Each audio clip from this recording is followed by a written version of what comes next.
Namanda, Namanda, Namanda.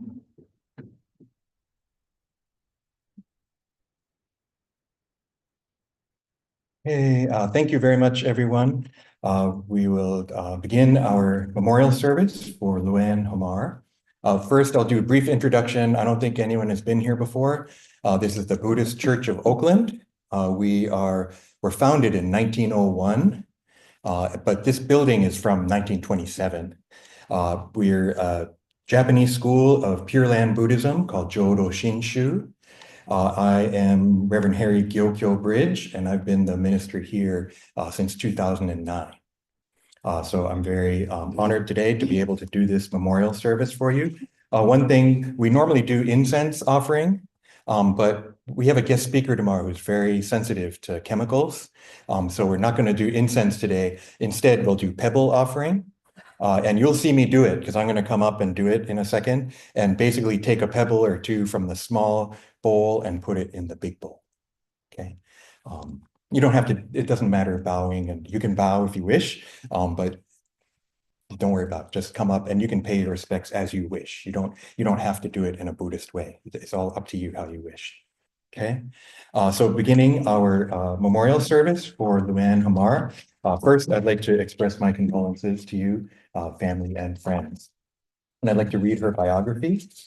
She was born on October 20th, 1951 in Jakarta, Indonesia, and passed away peacefully on April 10th, 2025 at the age of 73. Luan was one of 8 children and spent her early years in Jakarta. In her 20s, she pursued her passion for beauty by attending beauty school with the dream of becoming a professional hairdresser. Aspiring to work in Japan's vibrant beauty industry, she attempted to join her beloved sister Naomi in Tokyo. When those plans didn't materialize, she was adopted by an aunt who had immigrated to the Netherlands. While living in the Netherlands, Luan worked in a Chinese restaurant and later developed a long-distance friendship with Franz Hamar through a pen pal exchange. That friendship blossomed into love, and they eventually married, sharing 30 devoted years together. They raised one daughter, Trisha Hamar, until Franz's untimely passing in 2011.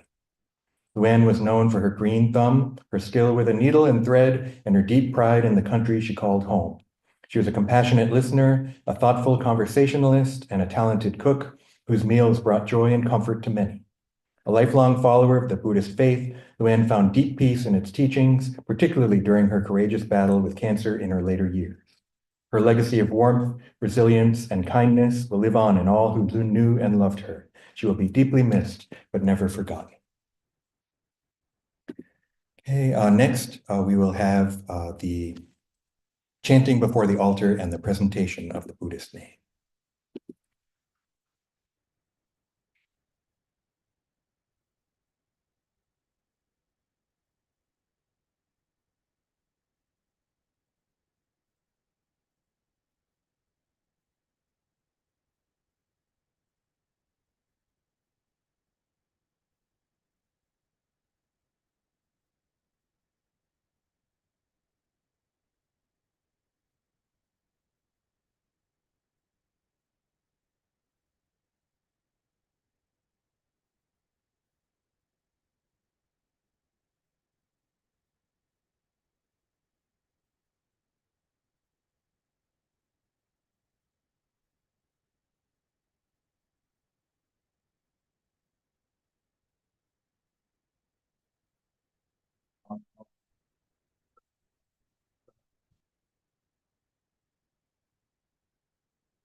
Buddhist name Shaku Jingyo is presented to the late Luan Hamar, who passed away on April 10th, 2025 at the age of 73.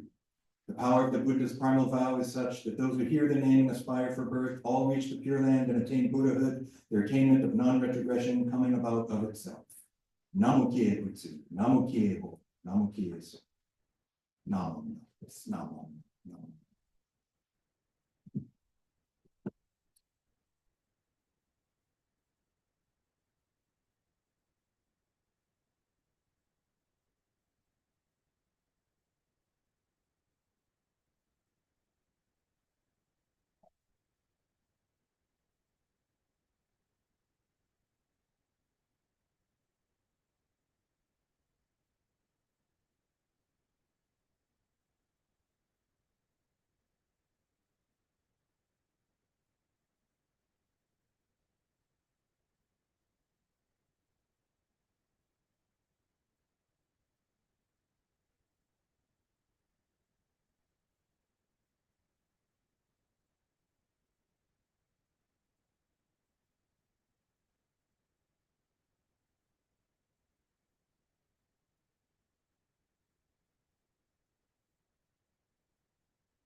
Okay. Next, we will have the chanting of the sutra, and during the sutra, ask that you come up and do the offering. And again, you can just come up and place a couple of the pebbles into the bigger bowl, or you can come up and pay your respects as you wish. And we'll have family go first, and then everyone can go after that.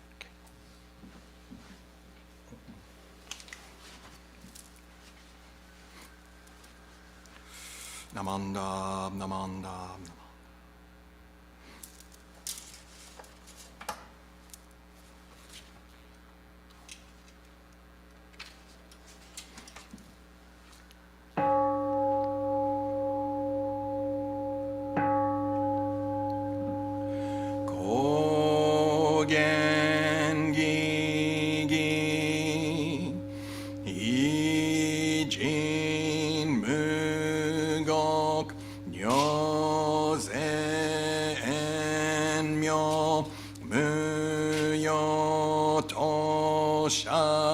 Nichigatmani Shuko Enyo Kai Shit No Pei Yunyaku Jumok 如来予言調整無輪小学大音コル実法開門精進三昧知恵意徳無量主生慶人体全年小仏法界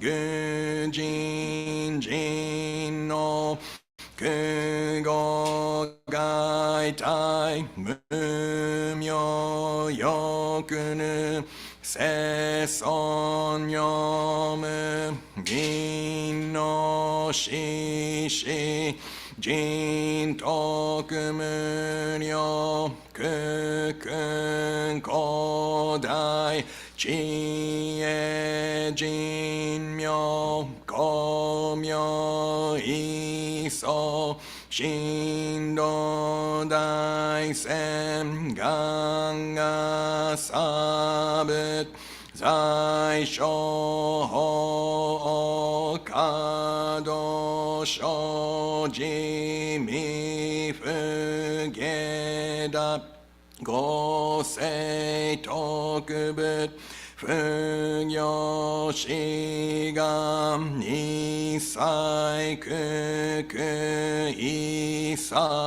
大安頻尿五者小仏世界仏不可見無種sep道実法来小心念少女意図が国家楽安の公仏神妙税が心象法願の非力少々欲実法世尊知恵無下上量子孫知が信行軽量心死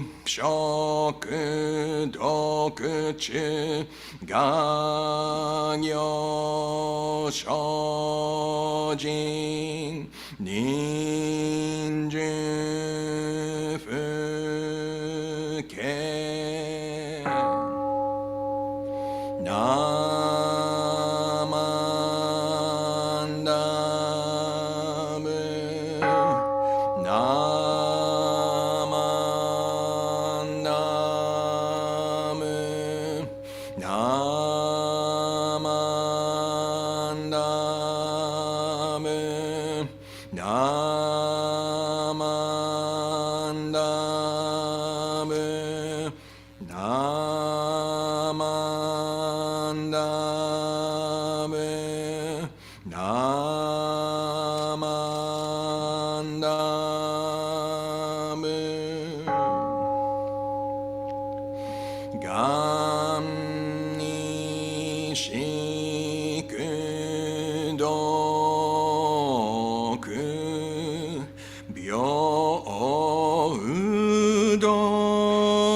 Okay, next, can I call on Trish to offer some words of remembrance?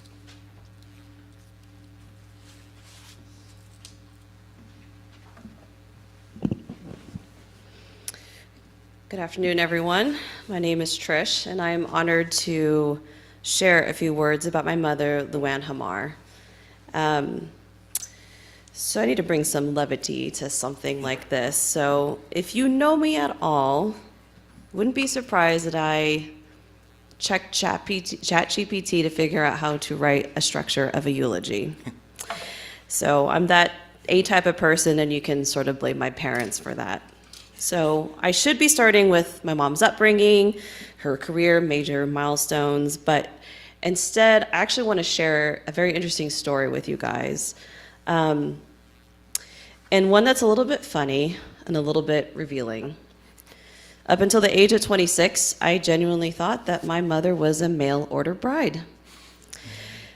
You gotta let me explain here. So you had to understand that all I knew is that she was a hairdresser in Indonesia, attempted to move to Japan with my Aunt Naomi, and then moved into the Netherlands in her 20s with my great aunt. And somehow she ended up in the US as a fiancé visa, and that was it. So based off that timeline, my only logical conclusion was that she was a mail order bride. But the real story is actually even better. My mom in the Netherlands was laser focused on at work. Surprise, surprise, that's where I get that from. And my great aunt was really worried, very concerned that my mother was not dating at the time. And at the same time, over here on the other side of the pond, my grandfather on my father's side had just already immigrated the entire Hamar family and was worried that my dad, after a divorce, was never going to be able to find love again. So my grandfather did what any meddling, well-meaning parent would do. He placed my dad's profile in the dating section of a popular Dutch magazine. Guess who also read that magazine? My great aunt. So these two schemers started to write to each other first, then introduced my parents to the idea of this matchmaking process. My dad was absolutely thrilled. Could you guess how my mom was? Furious. So after some persistence and a lot of charming love letters, many of which are written in Dutch that I'm going to have to try to use Google Translate to figure out, my dad did eventually win her over. And that long-distance romance, born of that matchmaking and the patience, led to the defining milestone, really, for my mother, which is marrying my father. She had a really, really, really tough upbringing in a developing country. So when her knight in shining armor came along, she embraced this new life here as a devoted housewife and a patriot of what she considered to be one of the greatest countries on earth. And that's how I knew her for many, many years. Quiet, reserved, and always following my dad's lead. I assumed that she was just simply an extension of him. And that was until 2011, when the last time most of us have gathered at my father's passing. I expected the Oakland friends to come, but what I didn't expect was to be surrounded by her other friends, people I've never even heard of, the friends from Foster Farms, those from the Turlock High School GED classes, and those from the Modesto Junior College classes. These friends, I've never heard of them before, but suddenly she was there. I heard her voice. I felt her presence, her opinions, her stories that everyone told me about. So this was I was finally meeting the full woman that she had always been, that maybe you guys knew, but I didn't know as the kid, right? Luan Hamar was a deeply compassionate friend and a thoughtful listener. She had a very quiet strength and was often the voice of reason in her friendship circle. She loved my dad's 70s rock music. She was a seasoned traveler, and she spoke not only 1, 2, 3, or 4 languages, she spoke 5 languages fluently. And from her, I inherited not just the drive to work hard, but the value of showing up when someone needs you. So in our family, we just keep it moving. But when a friend calls, we stop, we listen, and we care. So thank you, Mom, for everything. And truly, thank you guys for coming here to celebrate her life with me. Thank you.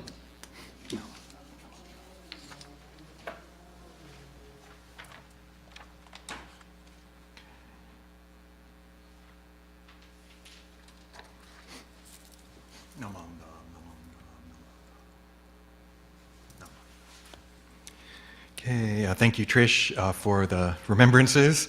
I've never met any of you before today.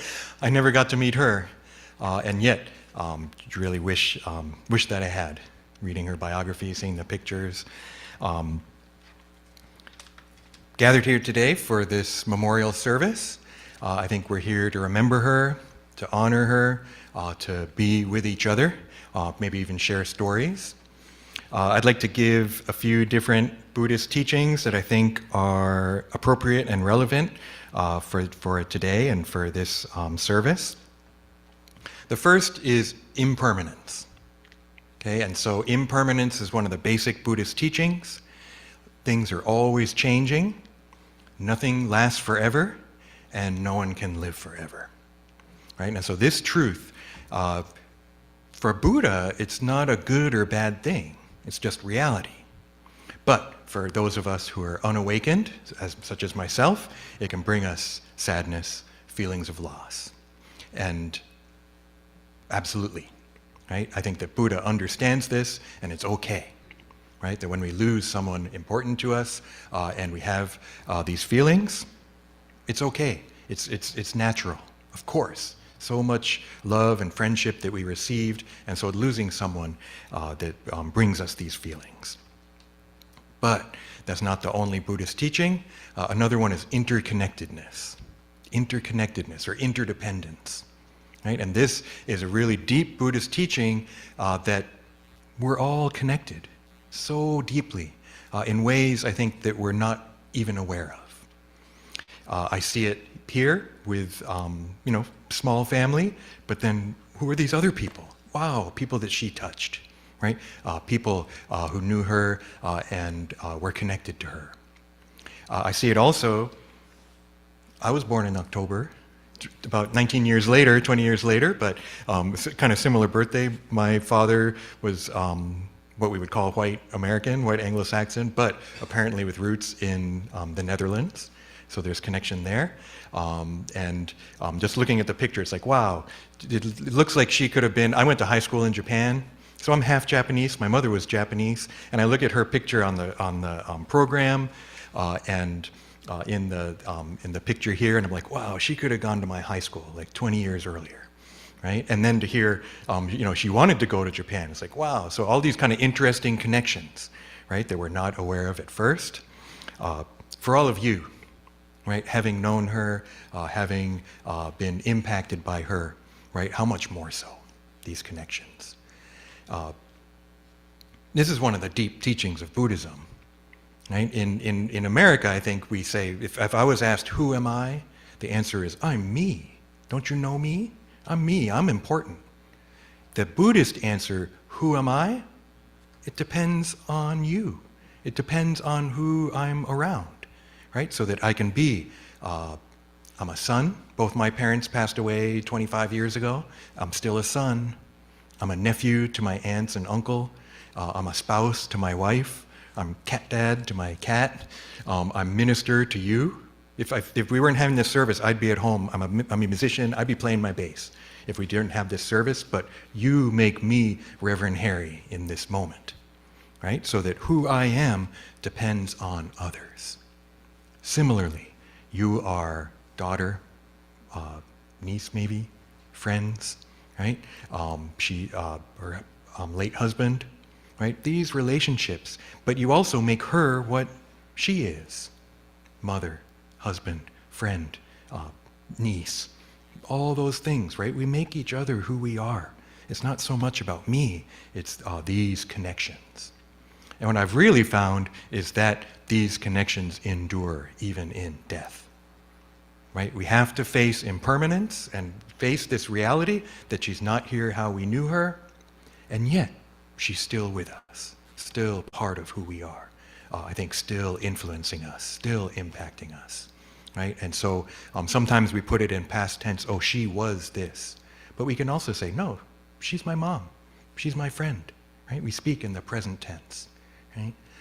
And so these are just a couple of the relevant teachings to me in situation like this. Apparently Buddhism was part of her life, right? And just really briefly, I'll just say the way I've come to understand Buddhism is I call it AKA, so you can memorize this, AKA. Usually it means also known as, but I'm thinking awareness, kindness, and appreciation. Okay, so awareness is being aware of others, being aware of my relationships, being aware of my impact on others, but also awareness of myself. Where do I come from? Who am I?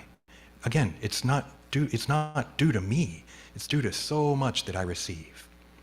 Kindness is this basic Buddhist teaching. We could call it compassion is a bigger word, but just kindness, friendliness. That's a Buddhist attitude to others, is to try to be kind and gentle. And then appreciation is, and this is the last one I'll share. Normally in funeral I talk about it as joy and gratitude, but we can also understand it as appreciation. I find the more I know about something, the deeper I understand it, the more I like it. Music. I'm also into music and 70s music, so I'll find out what your dad was into. But also people, right? When we think, oh, you're like that, I already know I don't like you. No. The more we learn about people, the more we realize, oh, wow, oh, that's interesting. Oh, that makes sense. Okay.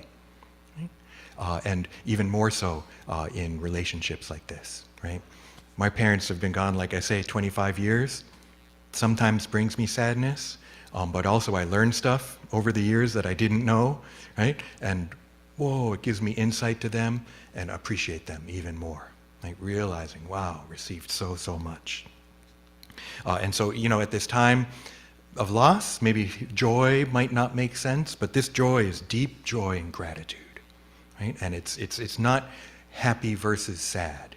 It incorporates sadness, it incorporates all the emotions, and it's this deep joy and gratitude that wells up. And so I'd like to, the other thing I want to explain is the Buddhist name that I selected.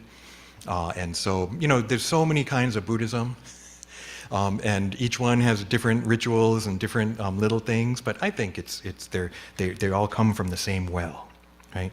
And so the name I chose is Shaku Jin Gyo. And these are Chinese characters, right? The chanting I did was Chinese too, even though it's Japanese pronunciation. Shaku, everyone who gets a Buddhist name has Shaku, and that's based on Shakyamuni Buddha, the historical Buddha.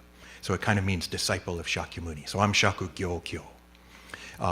The Jin here is Fukai or deep. And then Gyo is actually the same Gyo as my Gyo, and it means joy, bliss, happiness. That's something I realized. My life was very different than hers because my life was easy.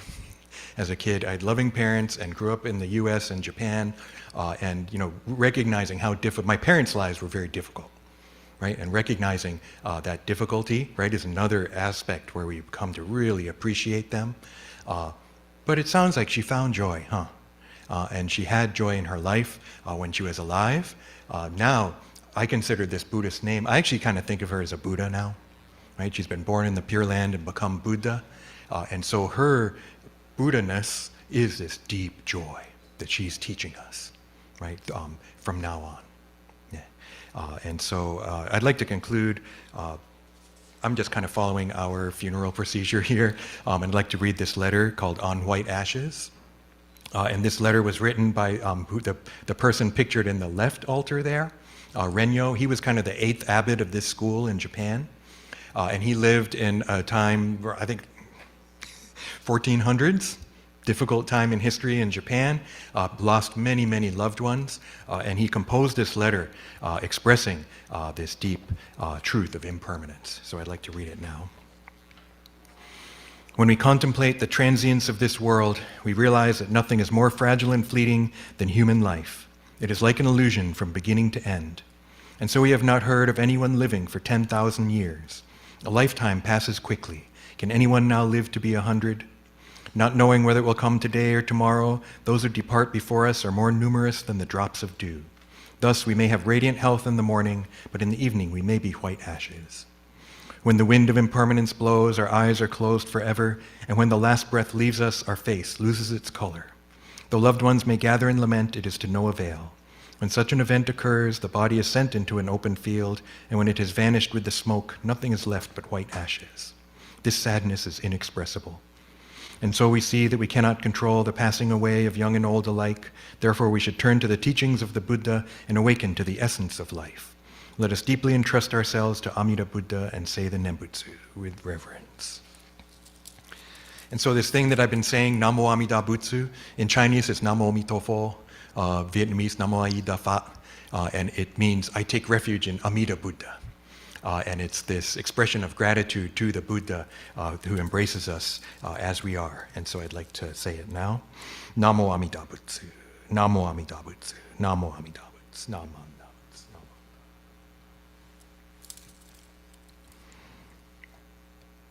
Okay, I'd like to call on Trish once again to offer the words of appreciation. On behalf of the Hamar family and the rest of my family, worldwide, would like to thank the Buddhist Church of Oakland and Reverend Harry Bridge and Doris and the remaining of the team for honoring my mother in such a special way. Thank you guys for showing up. I greatly appreciate it. And if you are joining us for the reception afterward, you can actually leave immediately after this is completed. And my cousin Jennifer will meet you guys there. Okay? Thank you. Okay, just a couple more words. We often in our tradition follow the 49-day service as well. That's going to be in a couple weeks. We don't have to follow it formally, but it's just a recognition that grieving takes time, right? Losing someone takes time, and we may feel tears. We may want to laugh, especially when you're together and talking, right? All of those are okay, right? And that 49-day period is difficult, but special to be able to do it with others. And also, I just wanted to say, 73 is really young. My dad was 72, so I get it. And so it takes time sometimes. So I want to really thank everyone for attending this memorial service for Luan Hamar, and we can conclude the service. Yeah, so thank you. No.